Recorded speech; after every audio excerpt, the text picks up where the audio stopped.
Good afternoon, everyone. Welcome. I proudly get to introduce some friends of mine who are going to be talking about techniques, tools in post-production. We have Megan from Adobe. Oh, wait, we have last minute AV instructions. That was the first thing. We good? Again, Megan from Adobe and AJ, who makes amazing, brilliant productions. And today they're going to talk to you through a little bit of kind of the new tools and techniques that are coming out that are available now, right? They're in beta and you guys can rock it. So with that, I'm going to get off the stage because they're far more interesting than I am. I'm John Canning from AMD. Thank you for coming. Thank you, John. Hey, everybody. As John mentioned, my name is Megan Keene. I am Director of Product Marketing for Pro Video at Adobe. But basically what that means is I lead our business strategy around video tools. Some that you may know, Premiere, After Effects. I also work very closely with our Firefly team on a lot of the AI innovation that we're bringing into the tools. But my background is in filmmaking. So I spent about 10 years as a documentary filmmaker, also worked in commercials.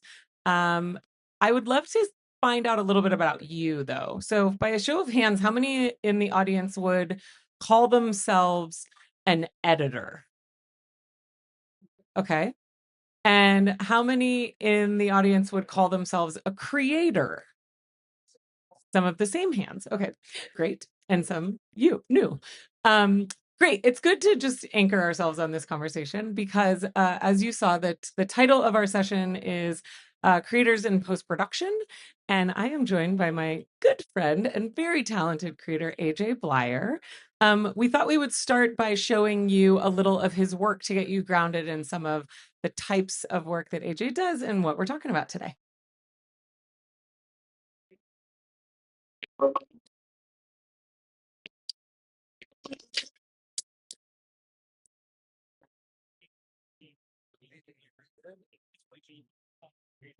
But what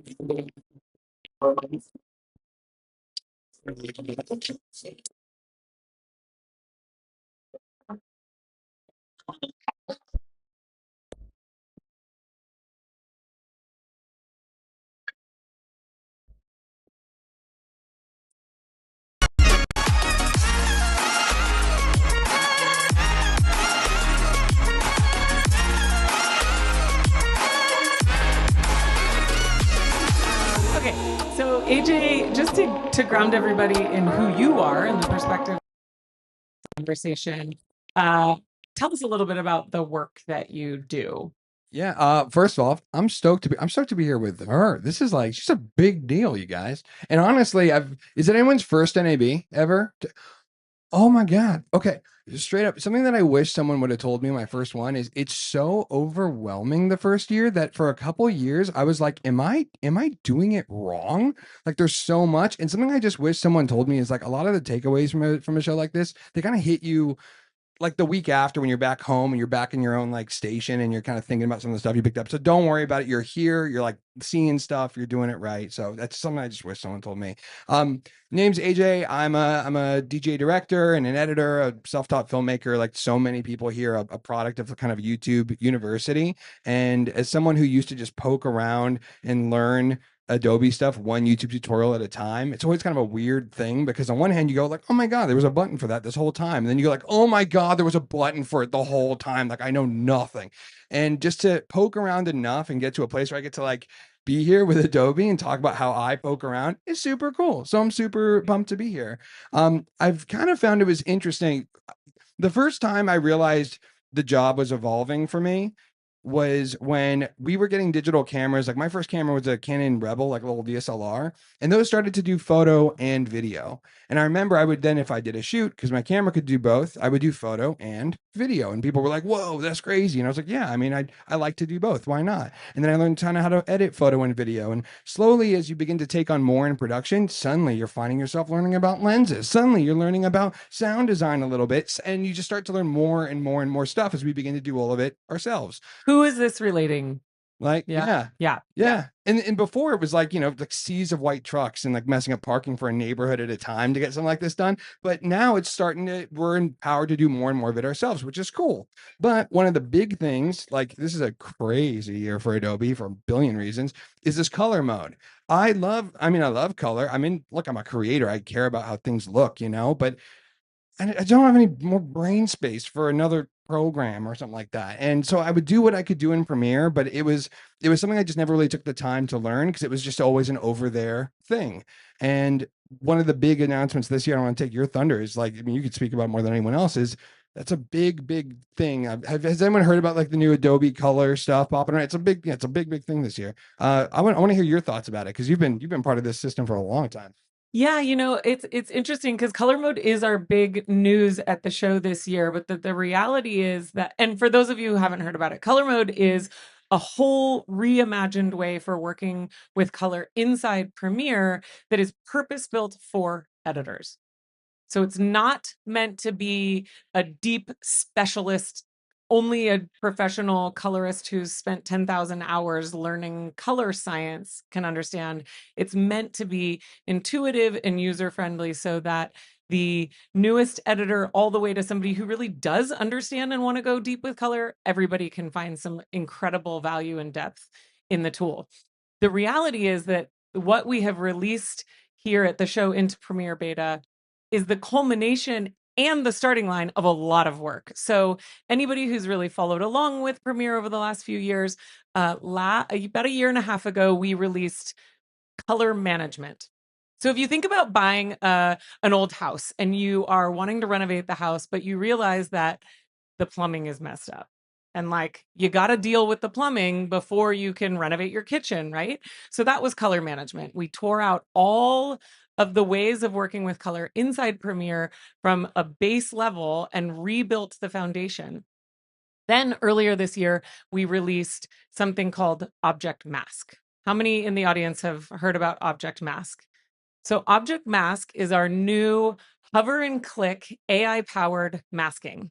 You'll see a little bit of that in a minute, but Object Mask, in doing that work, we also said, now wait, we really have to address the underlying masking and tracking work inside of Premiere. So we readdressed all of that.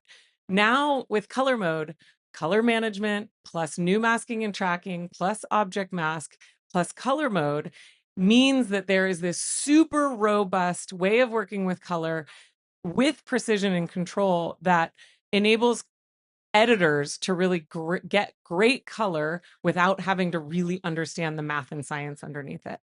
So we want to open it up and show a little bit about what we're doing here. And it's sick, by the way. Like I love Premiere and I've been editing in Premiere for a long time. I'm not an After Effects guy. No shade. That's smarter than me. I saw like a null object and I was like, nope, that's right. That's where I get off this train. I don't know what the heck's going on there. There are some incredible new features, both in color and in object masking, that are just you should be aware of if you dance in this program. Yeah, so just to give you guys a little bit of an understanding of the some of the UX changes, when you go in, so up here you'll notice import, edit, color, export, right? So this is color, you know this one, that's your edit, right? You effects control, all that. You go into color and all of a sudden your program monitor becomes the main focus, right? Because you really want to get in and see your visuals and be able to get in and see it big and beautiful. Along the right-hand side, you'll see that there's the sequence all laid out in visual thumbnails. So you can scroll through and see the way that your color is working across your sequence in reference to the other clips. Along the bottom, you'll see that these are all of our color controls. And the color controls are really interesting because they look unassuming, but they are extremely powerful. And here's why. When you click on any of these color controls, you will see a heads-up display that pops up. And each color control has a unique heads-up display that is referencing the area that you are working with. So right now we're in contrast. Now I've clicked on contrast. And what happens when I go left and right is that it increases and decreases the contrast. Your trackpad is so not sensitive. Sorry, it's been hurt before. So right and left, it increases or decreases contrast. Up and down shifts the pivot. So you can see the reaction of that heads up display as you're going up. I'm going up and down, I'm moving the pivot, I'm going right and left, and I'm increasing or decreasing the contrast. See? So then I click and that heads up display goes away. With each of these color controls, so let's go saturation, right? You can see the saturation when I go, oh, I know, but it's like not, you can't, it's just a lot of, oh, sorry. So you can see when you go, Shame my workflow. Okay. But you can see that it's impacting the saturation. Now, you might have noticed, AJ, that it seems like the color across this whole frame isn't being impacted. Why is that? Because we got masking and color, y'all. So in the same way, you have a tool here, right? Object mask, and it works really, really well. Look, being able to make global color adjustments is great. And everyone works in their own way, and that's what's great about post-production. There's no right or wrong. For me, usually you start with like a global adjustment on a clip, and that's fine, but every clip is a little different. And even if you're living in the same color language across a sequence, maybe you're looking into the sun in one clip, or maybe not, or maybe you want to adjust a certain thing, or maybe we're going for like a cool look. You have that masking ability right here. And if you hover, not only are you able to just mask a clip, but you're also able to have it track in a great way. So see how that color is only affecting him? Now that's only on that clip, but check out how easy it is. If I go back, and by the way, looking at the left here, as she pointed out, as Megan pointed out, this is the sequence, not just like a list of clips, which is really handy. To select a clip, it is so easy. Like let's say, ooh, I want to do a different adjustment on that car. I can select my object mask tool. It has a little think, and it picks up the car that well.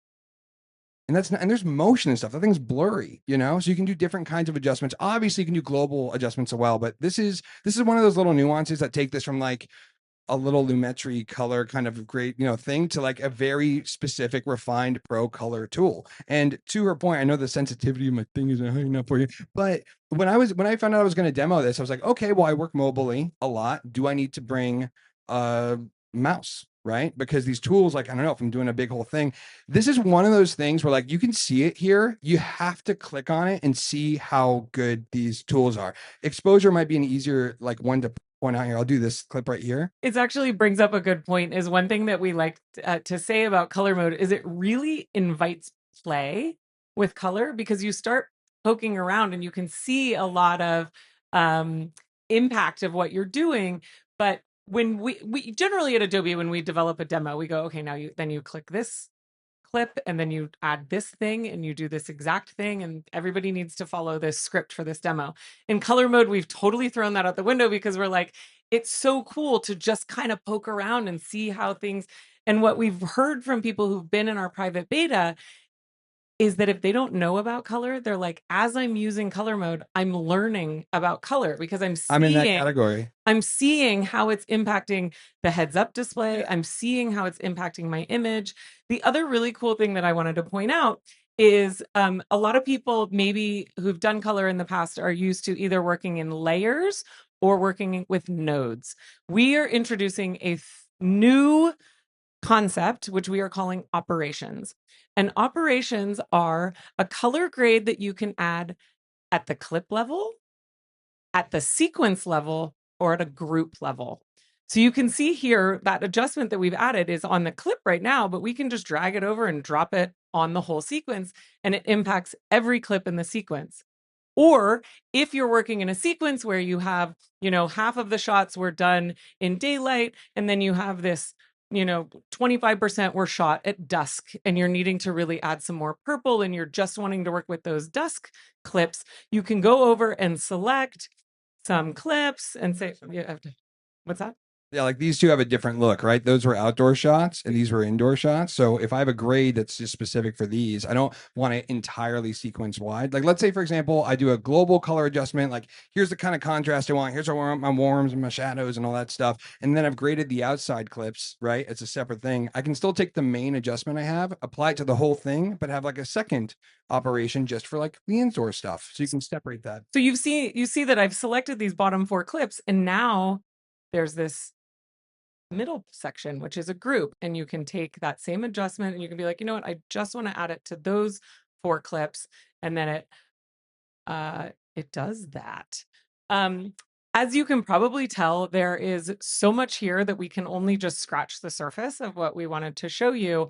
But I did want to leave some opportunity for questions. I also very much encourage you all to stop by the Adobe booth where we're demoing color mode on the reg, I'm sure you can imagine. And a lot of the team, both the product management team, the developers who worked on color mode will be there that can answer questions as well. Oh, and Creator Lab. Yeah, we're doing color mode sessions right here in the Creator Lab training area. So that's fun. Yes. Yes. Yes. Yeah. I'm assuming it just by the plus there beside the adjustment one that you can create layers, right? Is that Oh, heck yeah. So you can't create layers, but you can create layering of the grade. Yes. So you can add different, different modules that sort of come together to make the full operation or adjustment.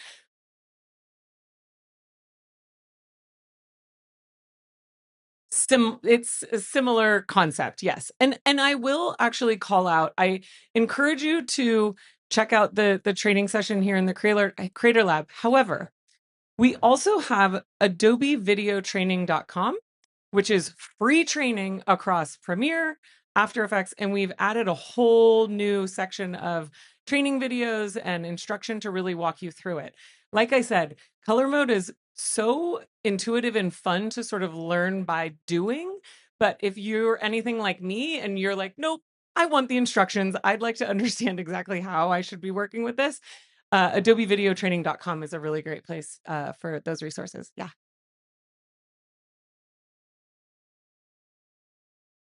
Perfect, thank you. I did the color training thing at the booth right here. Is actually phenomenal.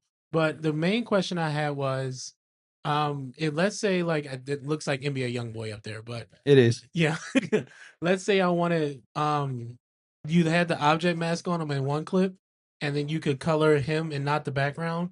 Is it possible to do that on multiple clips at once? Does that make sense? It is. Yes. And that's what's kind of cool about this is like, rather than having to stack a bunch of different Lumetri things, which kind of they make that joke like deep fries your video in a different way. Every one of these adjustments can be saved as its own operation. You can collect all of those and apply them to everything or a selection of clips. So for example, obviously if you mask and track someone, that mask is going to be different on each clip because things move in different ways. But the way that you color grade that mask, you could apply across. So that way the specific things you did for that mask is separated from the global. God, I sound like such a nerd when you say it out loud. That's genius. But yeah, and it really is intuitive. I know you explained it. It's so fun to toy around with when you click on it, right? Just any of these tools. I used to only use scopes if someone was walking by my desk and I wanted it to look like as impressive as possible to someone who doesn't, you know what I mean? Truly, you just click on it and then you have these two different adjustments, up, right, up or down in different ways. And this is with exposure. You can even just say, I want a global adjustment, or I want it just for highlights or shadows and stuff like that. You can stack all of these as much as you want, apply them to different clips. It's really a time saver and it offers you a lot of modular control. But it wasn't until I kind of saw this kind of double, how do you call it, bidirectional UI, that I realized how archaic the slider thing was for something that's as, I don't know, spherical as color. It gives you a lot of nuance in a really easy way. Yeah.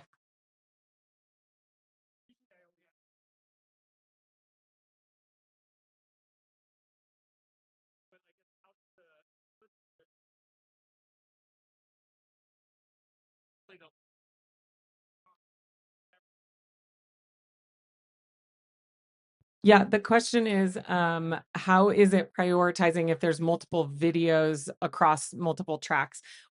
It'll prioritize whatever the primary video is. So like if you were to click playback into your program monitor, it will just show the clips that are the sort of high in the hierarchy of video tracks. Yes.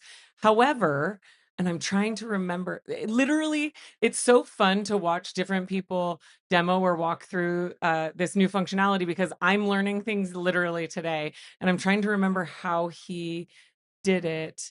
That it was that there is a way that you can right click. Is it here? No, that where you can choose to only use certain video tracks. So let's say you have a graphic on your timeline, but you don't want the grade to impact that graphic. You can, I mean, it is kind of fun. I mean, that's one of the things that's really cool about working with graphics in Premiere is you can grade your graphic, but if you don't want to, I need to have Alexis, the color scientist behind this, show me, but there's a way that you can right click and choose like only do video track 1 or yeah.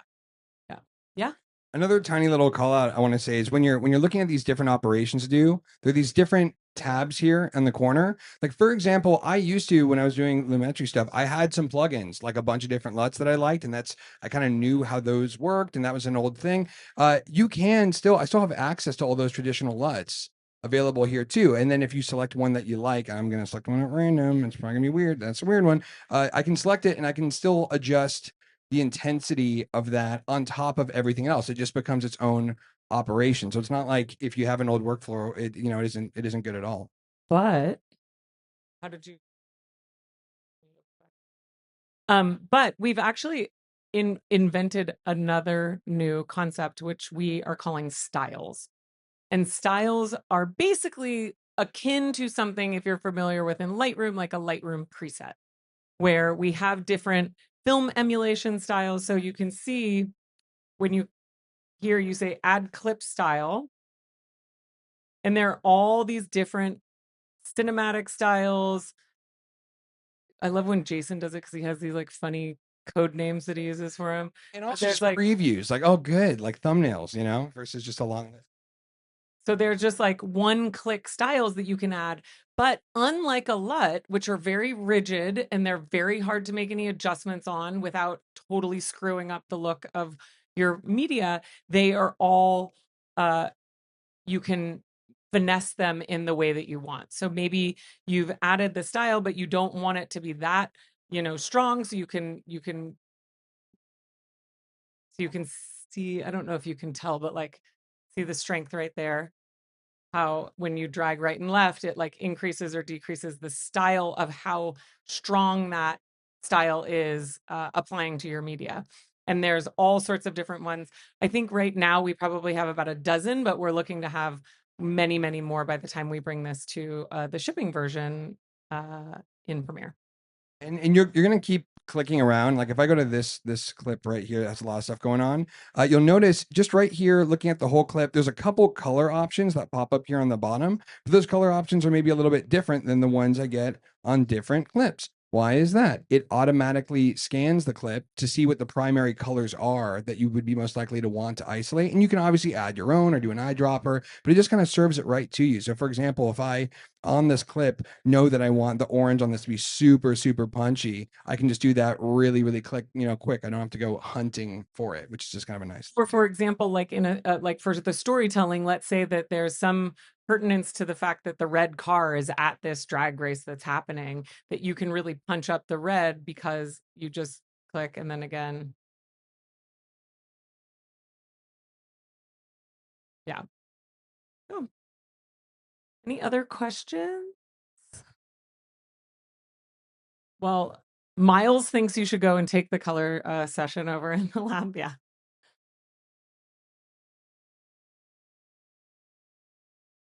Color shifts depending on your output. So like Rec 709, or does this have the ability to, you have your raw footage, whichever camera you shot on, can you convert to make sure you're getting proper color, or is it just? Oh my God, the guy's a celebrity sighting. Yeah. This is Mr. Color. Are you kidding me? I'm so hi. So this is Jason from my team. He led all of the business strategy behind color mode and is literally the evangelist for the cult of color. It's a fun cult. Ooh, really fun. That's a hot mic. What was the question, my friend? I'm just curious. So I'm a colorist, and I'm just wondering how in depth this can go rather than me swapping to multiple software. I'm curious. I always convert my clips, right? So if I shot on whatever camera I shot on, I'm converting to my proper output for color. So You will be shocked at how deep it goes under the hood and chill out and user facing. For color management, we actually completely rewrote our entire color pipeline from scratch. Oh yeah, because we needed a new foundation for what we were actually working on. So yeah, we'll do all the transforms for you. When it comes to depth, let's define depth. What is depth?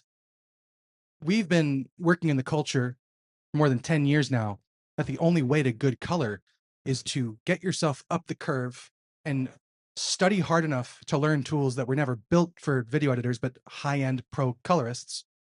And if you study hard enough, and if you learn hard enough, and if you fight through it hard enough, you'll have the ability to do a fundamental part of your job. The other option is to accept the low ceiling of Lumetri and fight through that. It's two not great options. Solution here is color mode. And it's not just because it's for editors. It's not just because it's in Premiere. Bless you. Although it is cool to have it right next to your edit right there.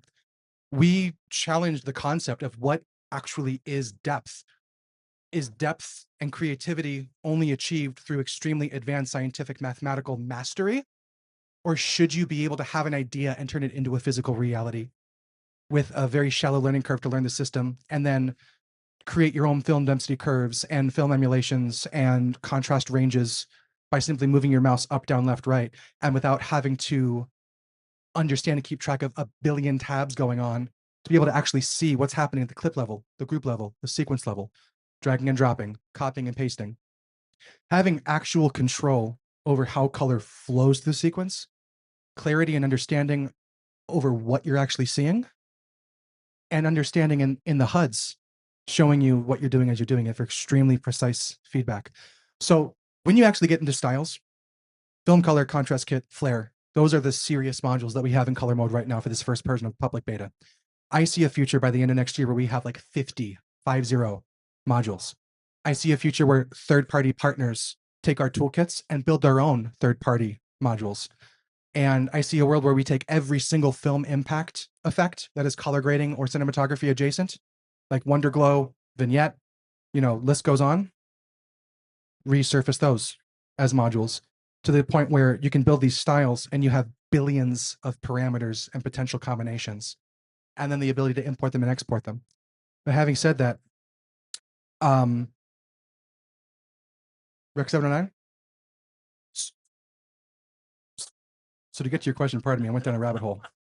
Yeah, she gave me that quarterly feedback review yesterday. She was like, listen, sometimes you rabbit hole. And I'm like, I know, it's so exciting. With the color pipeline, you can choose to output your color space to SDR or HDR, right? So it's really all about, you got your Red Raw, you got your Sony S-Log, we're converting in the wide gamut pipeline in an ASUS CCT working color space, and then tone mapping on the output to 709 or HDR or whatever you want. So it is a best-in-class proper HDR pipeline, and every single one of these tools was designed for HDR grading. And so everyone knows, this is not reskinned Lumetri. There's not one line of code from Lumetri in color mode. This is completely rebuilt from scratch. And over the past 3 years, we've hired some of the best color scientists in the world to join Adobe who have built these tools. Yeah. One more. Okay, guys, last question. Yeah. Maybe this isn't relevant, but since you're here, like, what is there a pricing model on this already, or is there a release track or way So this is just included in Premiere. This is part of Premiere. So if you pay for Premiere, you get this. so kind of like Camera Raw, maybe with in terms of like Photoshop, how you get Camera Raw with Photoshop? No, this is just like a new way of working with color in Premiere. So there's no add-on, it's nothing additional. In terms of release timing, so it is now in Premiere beta. So does everybody aware how to access beta for Premiere? If you're not, if you open up the Creative Cloud app, you'll see a little like beaker, from like chemistry class. And if you click on that, you can see all the different beta options. You can download the Premiere beta. It sits in parallel with shipping version of Premiere, so you don't have to worry about it being it overwriting your, workhorse of Premiere, if that's what you're working in day in, day out. It will be in public beta for a while. I think you should see it coming into shipping soon. We're not allowed to say exactly when. But we basically the reality is that we have been in private beta with color mode for about a year now, and we've worked with hundreds of editors and creators, everyone from like newly starting creators that are just getting started to like deep colorists that are like the geekiest people you've maybe ever met. No offense to Alexis and his friends. But over the last year, we've gotten a lot of feedback, a lot of, feature requests, bugs submitted, and we've addressed most of them. There are a few things that we're like, you know what, let's put this out into public beta and see if this is what the masses also think, that these sort of tweaks and changes. And then we're just hardening the functionality to make sure that it's smooth and as performant and bug-free as it can be. And then we will release it into shipping. So the reason I say all that is because we truly, truly do want your engagement in beta. We want to hear from you what you're liking, what you're wishing it did differently. And the more sort of different system configurations we have color mode run on, the more we can find any little weird, buggy things that might be going on. Cool. I think that's all the time that we have. Thank you guys so much for being here. Thank you, AJ, for joining me. Yeah, go play.